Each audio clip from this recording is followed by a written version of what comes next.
Hey everyone, settle in because this story is going to take you on an emotional journey you won't soon forget. It's one of those family secrets that started with innocent moments but transformed everything in ways I never could have predicted. Before I unfold the rest of this night, take a second to hit like and subscribe. It really does help more than you know. And if you're drawn into stories like this, I want you here for every one of them. Also tell me in the comments, where are you watching from? Are you in a small town where the evenings fall slow and gentle, or in a city where the lights never quite go dark? Hi, I'm Sophie, a young woman in my early 20s when this all began. I have long, wavy auburn hair and deep hazel eyes that my mother always said gave me a mysterious look. Life had thrown me some unexpected challenges early on. My father walked away when I was barely 5 years old, and Mom raised me alone for years, working double shifts at the hospital while somehow still making time for bedtime stories and school plays. We were close, more like sisters than mother and daughter sometimes. Then, when I was 19, she met Thomas, a gentle man with steady hands from his work as an auto technician. He had a teenage son from his previous marriage named Liam, who was 17 at the time. They married quickly, 6 months of dating before the ceremony, and suddenly we were a blended family living in a modest 3-bedroom house on the outskirts of Portland. At first, everything felt awkward and unfamiliar. Liam was tall for his age, with dark curly hair like his father's and these piercing gray eyes that seemed to read your thoughts. He was reserved, more comfortable with his sketchbooks and mountain biking than small talk. I was starting community college, studying illustration, full of restless energy and creative dreams. We shared the house, me in my room decorated with vintage movie posters and stacks of sketch pads, him in his space filled with art supplies and cycling gear.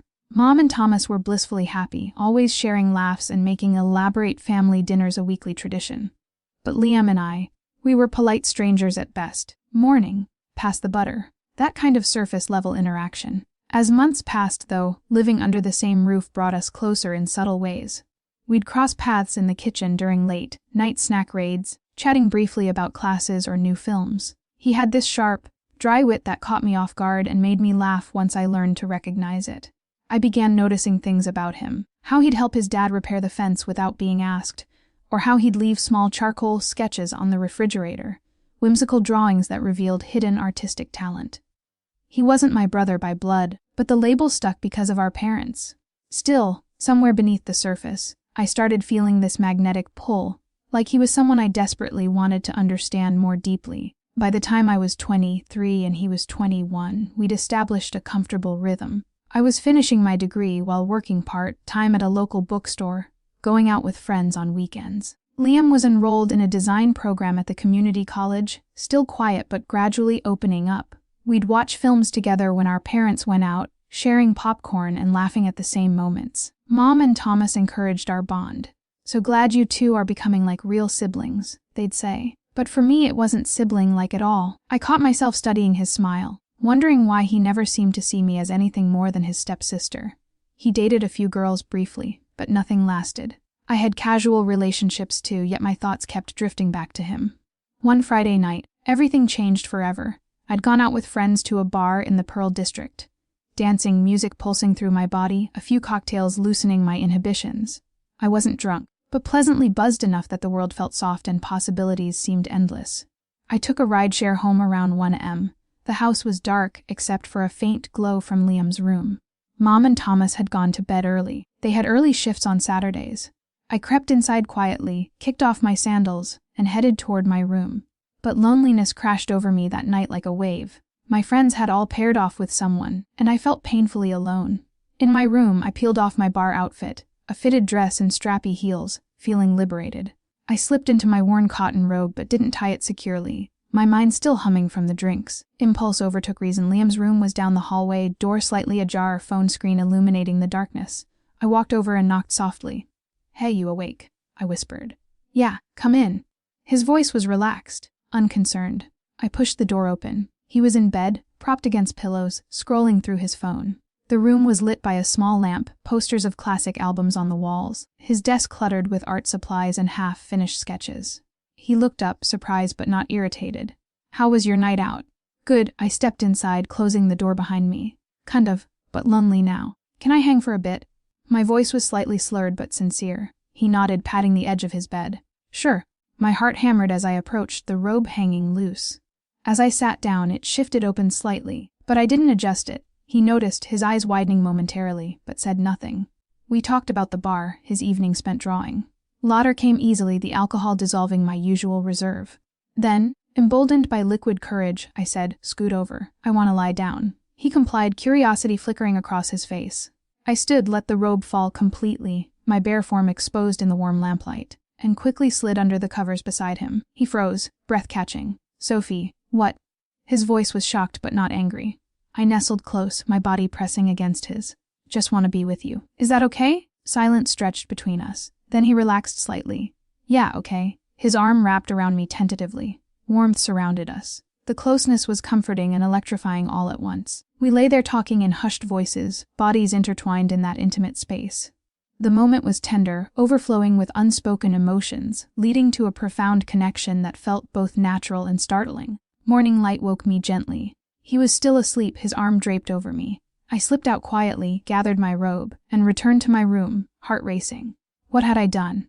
In the days following that night in Liam's room, the house felt different, charged with invisible electricity.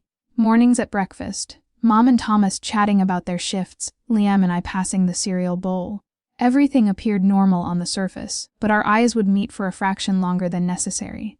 A small smile exchanged, a secret humming between us. I replayed that night constantly in my mind. The warmth beneath the covers, the way he held me close, the tenderness that felt so achingly right in the moment. Guilt flickered at the edges because of our parents, because of the family we'd built, but excitement drowned it out. He was the same Liam, quiet and artistic, but now I saw him through entirely new eyes, and from his lingering glances he saw me differently too. The first week was awkward. We avoided being alone together, sticking to group activities. Family movie nights where I'd sit on the couch with Mom while he occupied the recliner. But tension built like pressure before a storm. One afternoon, with our parents out grocery shopping, I knocked on his door. "Hey, can I come in?" He nodded, removing his headphones mid-game. We talked about that night, how it felt unexpected yet right. He admitted he'd harbored feelings for me for a while but held back because of family complications. Relief flooded through me. I wasn't alone in this. From then on, stolen moments became our ritual. Late nights when our parents slept soundly, I'd slip into his room or he'd come to mine. Door closed softly. Under the covers we'd whisper about dreams, fears, daily life. The closeness was comforting, bodies pressed together in warmth, sharing tenderness that deepened our bond. Always quiet, always careful not to wake anyone. Mornings meant returning to our normal, sibling act. On weekends when our parents worked or ran errands, the house stood empty in hours. We'd lounge in the living room watching documentaries. He'd sketch while I worked on my own drawings. Conversations flowed naturally, art, techniques, favorite musicians, future aspirations.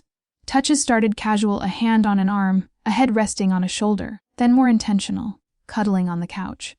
Warmth building into intimate embraces that left us breathless yet profoundly connected.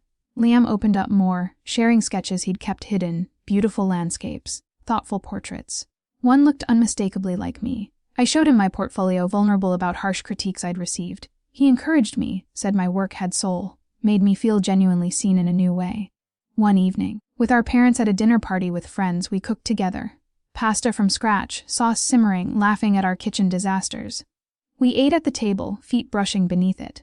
After dishes, soft music playing. We slow danced in the kitchen, arms wrapped around each other, swaying. The moment was sweet, leading to the couch where closeness deepened again, tender and full of unspoken affection.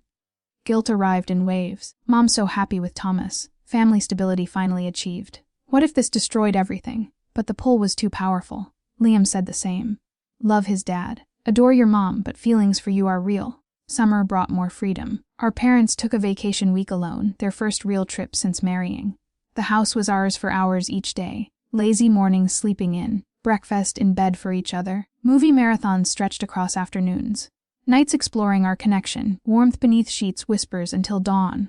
Our bond grew profound, like discovering a soulmate in the most unexpected place. When routine returned, we became careful again. But habits were established. Nights together whenever possible. Texts during daylight hours with hearts and inside jokes. Fall arrived, my graduation approaching. Liam was proud, helping me study. Emotions intensified, fear of change if I moved away. Then one close call nearly exposed everything. The summer after my graduation passed in a haze of secret intimacy with Liam. I started my first full-time position at a design agency downtown, commuting by light rail, learning professional life's ropes. Liam was deep in his graphic design program, projects accumulating, but we carved out time for each other whenever possible. Our parents were overjoyed. Mom bragged about my job to everyone at the hospital. Thomas clapped Liam on the back for his excellent grades. Family dinners remained regular, everyone around the table sharing their days.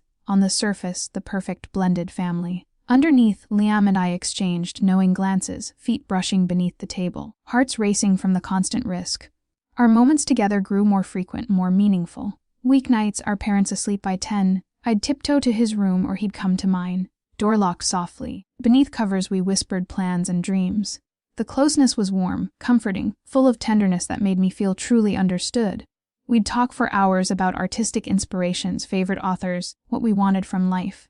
He sketched me sometimes, quick lines capturing my expression. I'd trace patterns on his back, feeling his breath steady and slow. Weekends when our parents had date nights or errands, the house stood empty longer. We'd cook elaborate meals, attempting recipes from cooking sites, laughing at failures like burnt risotto. We'd eat on the couch, legs tangled, watching shows, but mostly talking. Those times our connection deepened, sharing vulnerabilities, supporting each other through stresses, job frustrations for me, academic pressure for him. It felt like partnership in everything. But guilt never fully disappeared. Mom so happy, planning future family vacations, talking about grandchildren someday. Thomas treating me like his own daughter, teaching me to change oil. How could I betray that trust? Liam felt it too. Late nights he'd hold me tighter, whispering we had to be careful. Don't want to hurt them, he'd say. But stopping seemed impossible.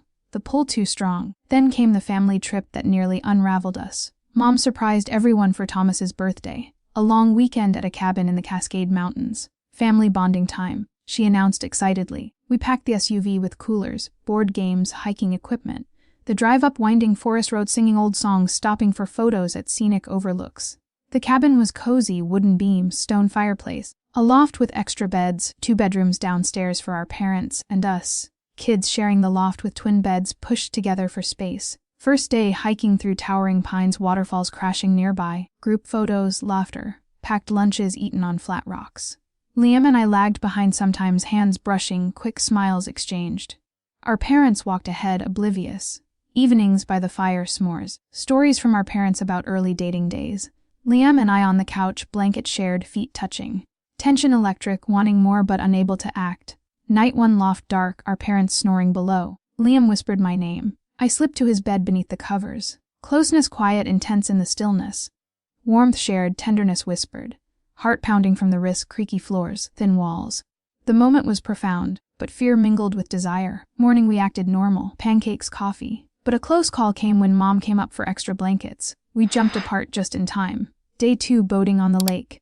Rented pontoon, fishing, swimming, sunbathing on deck. Liam and I in the water, away from the boat, trading, talking low. Hands held beneath the surface, a stolen moment. Night 2, storm rolled in. Thunder shaking the cabin, rain hammering the roof. Our parents went to bed early. In the loft, lightning flashes illuminated everything. Liam pulled me close during thunderclaps, comforting closeness again.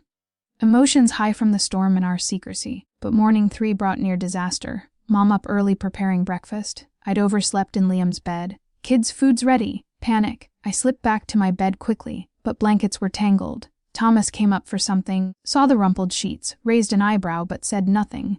The drive home was tense for us, normal chatter for our parents, but a seed had been planted. Were we getting careless?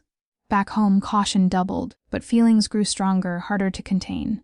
Then one family dinner changed everything. Part 4, the confession looms. After the cabin trip, Liam and I were more careful than ever.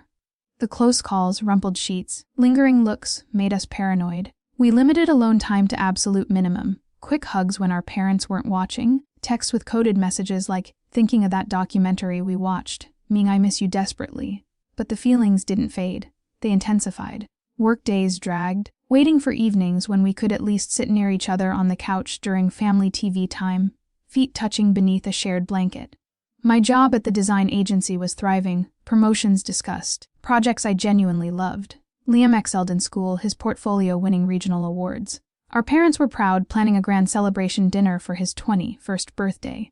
Restaurant booked, extended family invited. I helped choose cake flavors, decorations. But inside, turmoil churned.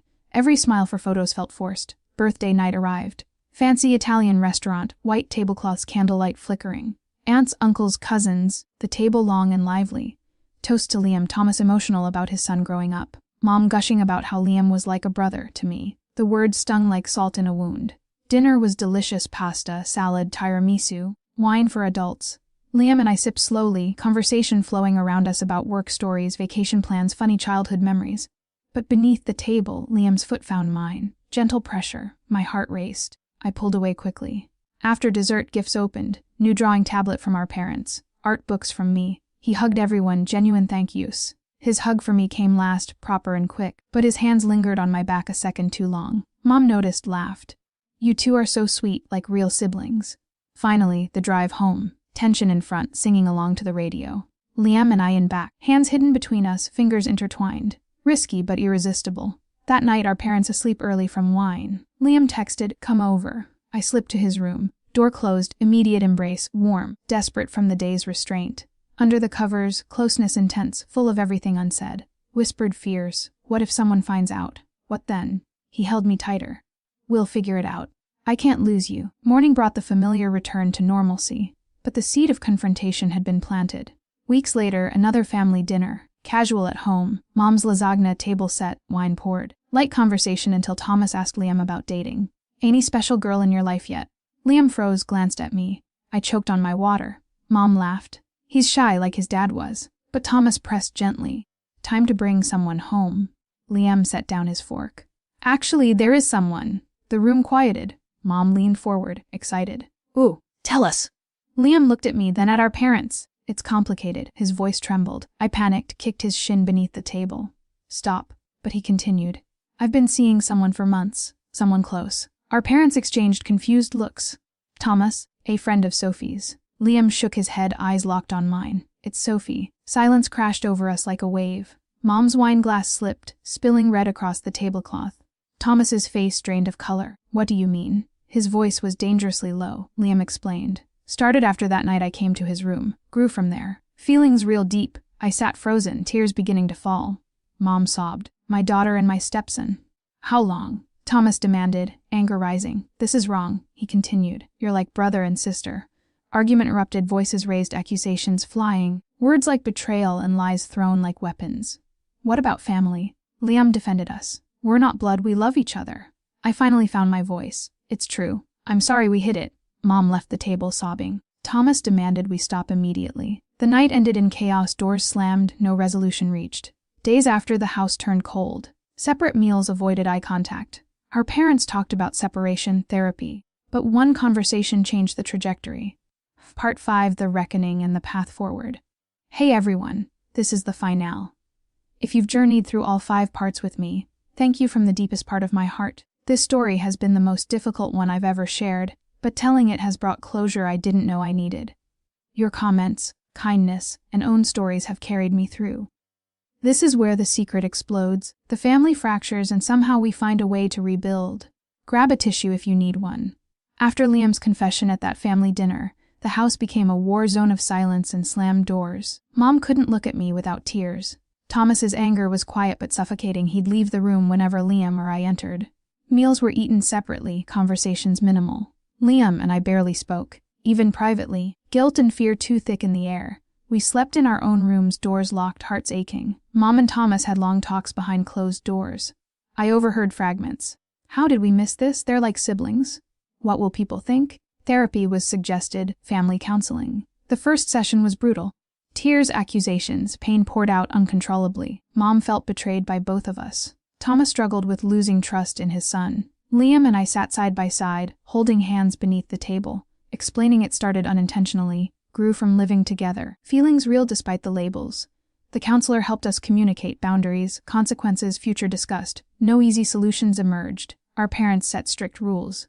No more closeness. Separate living arrangements if needed. Liam moved to a campus dorm temporarily. I stayed, but the house felt hollow. Months of therapy sessions followed, pain raw and exposed.